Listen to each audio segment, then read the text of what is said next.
Ça vous dirait d'être mes témoins? Non. Je suis la femme la plus heureuse du monde. T'es bien sûr de toi pour ce mariage? Il avait quand même construit tout un alibi pour aider ton père à avoir une maîtresse. Ouais, c'est vrai que c'était un petit peu limite de sa part. Ouais. En fait, ma belle famille veut absolument que mes parents soient présents au mariage. Ah merde. Ce n'est pas moi le problème, c'est ton escroc de père. Fiston. C'est pas moi le problème. C'est ta psychopathe de merde. Mais si t'as honte, on peut faire un alibi famille. On loue des faux parents comme on a fait pour le fils de Francis Lalanne. Hors de question. Les alibis, c'est terminé. J'arrive pas à croire qu'on soit là. Non, mais c'est impossible. On n'a jamais fait une mission aussi risquée. Ça va se passer comme sur de la crème. Le personnage donc Greg va demander Flo en mariage. Qui dit mariage dit présentation des familles, sauf que mes parents sont imprésentables. Mon père est un escroc, ma mère une ancienne actrice de charme. Donc je me retrouve face à un dilemme. Soit ramener mes vrais parents de peur de gâcher le mariage, soit rouvrir une dernière fois la société d'Alibi, alibi.com, pour louer les services de faux parents. De la vie de Philippe. Comme il a honte de ses parents, il a dû embaucher une fausse famille pour faire un mariage avec Élodie. Et donc on s'est dit, faisons ça dans un film. Et voilà. Et la mère de Julien faisait des films de charme. Voilà. Donc les deux, voilà, c'est des inspirations un peu de la vie de Julien et de la mienne. Et le père d'Élodie est un escroc. Du coup, et on a mélangé tout ça. La femme de Julien est infidèle. Donc on a mélangé un peu... Avec qui? Tu sais pas? Non. Tu demanderas. Avec Tarek? Non. Ah, c'est pour ça que... Avec toi? Oui. Ah, c'est pour ça que mes filles ont les yeux bleus? Oui, absolument. Parce que je suis très patient. Je suis extrêmement patient et du coup, c'est pour ça que notre amitié perdure. Et Julien me doit beaucoup d'argent. Donc ça fait que j'essaie de ne pas me froisser avec lui pour qu'il puisse me rembourser un jour. Aide-moi, fais quelque chose. Oh. Le succès, nous, on ne peut pas l'expliquer, mais effectivement, peut-être que les gens ressentent une certaine sincérité dans notre bande, dans notre équipe. Ils voient qu'on s'amuse vraiment pour de vrai, et comme on dit, le rire est communicatif.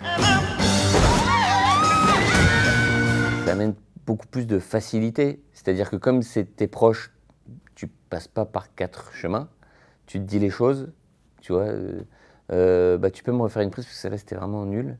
Ou même quand t'écris, tu vois, on écrit entre nous, ouais, j'ai pensé à une idée et tout, il se passe ça, ça, ça. Vous en pensez quoi? C'est pas marrant.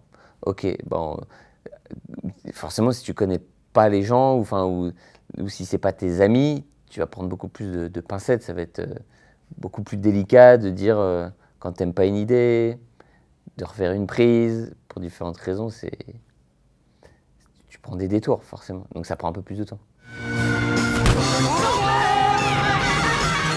Ah oui, c'est sûr. Entre autres, pas que de la comédie, on a vu avec Avatar 2, c'est génial, c'est des gros films de science-fiction qui font rire les gens. Après, je pense que le cinéma a besoin d'avoir, comme toujours, différents genres.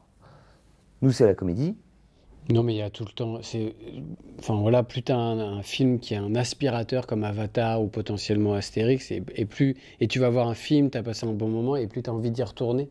Donc pour nous, c'est hyper important ce genre de film, et on espère vraiment que Astérix va cartonner, parce que ça peut être que bénéfique pour nous. C'est bien d'avoir des gros marchés comme ça. Nous, notre histoire raconte exactement ça. Babysitting est sorti le même jour que Qu'est-ce qu'on a fait au bon Dieu? Qu'est-ce qu'on a fait au bon Dieu qui a fait 12 millions d'entrées. Et ça n'a pas empêché Babysitting de fonctionner. Babysitting 2, je crois que c'était une semaine après ou une semaine avant, il y avait le Star Wars qui a fait plus de 10 millions d'entrées. Ça n'a pas empêché Babysitting 2, au contraire. Donc je pense que ça... Non, c'est bien d'avoir des gros marchés et de toute façon, et en règle générale, pour le cinéma tout court, faut qu'il y ait plein de gens qui aillent pour que le cinéma perdure le plus longtemps possible. La pression, elle part jamais parce que, et je compare ça à chaque fois à un combat de boxe, c'est-à-dire que même si tu remportes un combat, on va dire, quand ton film fait un succès, après, c'est un peu comme si tu remets ta ceinture en jeu, parce que c'est pas parce que ton film d'avant est un succès que là, tu vas pas te manger un KO. Tu sais pas si les gens vont aller voir le film, si tu vas donner l'envie. Donc c'est pour ça qu'on essaie de profiter de chaque étape, du tournage, de la préparation, quoi. Mais le moment le plus redouté, c'est la sortie. Ça fait peur forcément, parce que nous, on espère faire des films toute notre vie. Et pour faire des films toute ta vie, faut qu'il y ait un minimum de succès quand même pour pouvoir en refaire. Donc ça fait peur. Ouais, ça fait peur. Là, voilà, en plus, là, ça commence vraiment à se rapprocher. Avant, on n'y pensait pas trop, on était vraiment dans la tournée ou quoi. Là, ça commence à se rapprocher, le fameux mercredi de sortie. Et c'est pas ce que je préfère, moi. Bah, c'est génial parce que tu partages avec le public ton travail. Ça fait 2 ans, peut-être parfois plus, que tu travailles sur un projet. Et là, c'est le moment de le partager avec le public et on fait ça pour ça.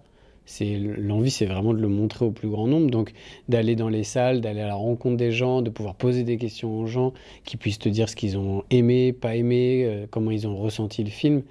C'est hyper intéressant pour l'écriture des suivants. Et puis, ça fait du bien aussi quand on arrive un peu plus tôt avant la fin des projections et qu'on entend les rires des gens. Pour nous, c'est vraiment très gratifiant. Profite de cette journée. Elle va être mémorable. Ils vont passer le meilleur moment de leur vie. Voilà, vous allez penser à rien d'autre chose qu'à vous marrer.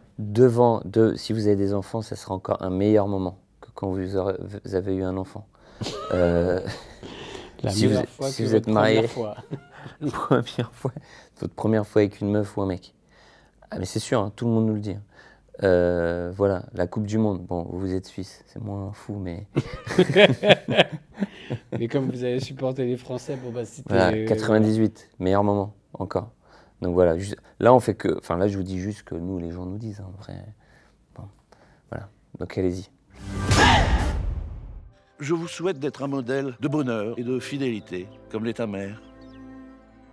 Et c'est déjà bien.